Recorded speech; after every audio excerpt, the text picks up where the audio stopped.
Salut à tous, bienvenue sur Brainwork, cet outil d'IA qui nous permet d'écrire des blogs en moins de 10 minutes.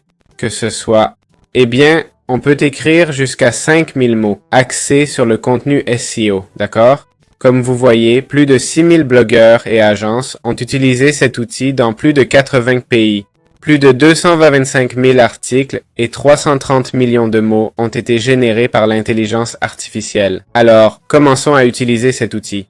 On clique simplement sur « Commencer ». Ils ont des outils gratuits, comme vous voyez, tels que le Keyword Planner, le « Faire un résumé », créer une couverture, un titre et plus encore. Mais bon, l'intéressant, c'est l'article lui-même. Et voilà. Une fois connecté, nous sommes dans l'outil. Allons directement. Bon, on a différents outils ici, vous voyez, et on va utiliser First Draft Pro, ok? C'est ce qui nous permet de faire un article optimisé, d'accord? Là, ça nous dit 0 sur 0, on peut l'essayer pour $1, mais on peut voir un peu comment ça marche, ok? Sujets principaux, d'accord? De quoi parle notre article, où on veut trouver l'info pour le titre, la cible, ok? Quel H2 et H3 on veut, ou s'il y a les génères, les consignes, les améliorations, le contenu promo. Je vois pas de lien interne, ok? Donc c'est un peu raté. Normalement, dans les articles, on devrait créer des liens dans nos textes pour avoir un meilleur contenu. Allez, jetons un œil aux forfaits. Les forfaits, on commence par le Flex Pay As You Go, on peut payer à l'usage avec un essai à $1 pour faire 4, 8 ou 16 blogs, jusqu'à 100 000 mots IA, et vérifier le plagiat. Ensuite, pour $29 par mois, on peut faire 4 blogs apparemment. Ça me semble cher, non? 3000 mots générés par l'IA. First Draft Pro.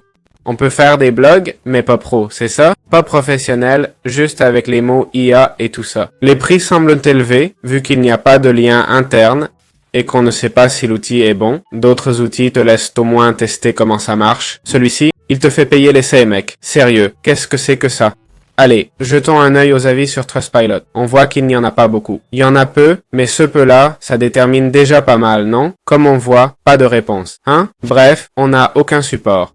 D'habitude, la plateforme répond ici, mais là, rien du tout. On dirait qu'il continue à le spammer. C'est lui qui se plaint, il a eu des soucis, l'équipe l'a pas aidé. On voit que sur AppSumo, ça fait 4,6. On peut aller voir, mais bon, les avis ici, faut comprendre. C'est un peu gonflé, AppSumo vend leur service. Il dit, le contenu généré est très répétitif. Même avec des consignes précises, ça fait que 50-70 mots corrects. Ça, c'est de 2022. Forcément, ça fait déjà trop longtemps. Bon, l'avis général estime que ce n'est pas forcément un mauvais outil, mais comparé à d'autres, ce n'est pas le meilleur. Ok? Et quels outils seraient meilleurs? Par exemple, Koala AI, peut-être plus cher mais fiable, ou Writesonic, tu vois, etc. Bref, perso, j'ai pas trop aimé ce qu'il propose, ni comment il le présente. J'ai même pas pu vérifier la qualité du travail, mais je vois déjà plein de gens s'en plaindre. C'est vrai que ces plaintes, sont anciennes, mais vu le support actuel, ça n'inspire pas confiance. Voilà, c'est tout ce que j'avais à dire.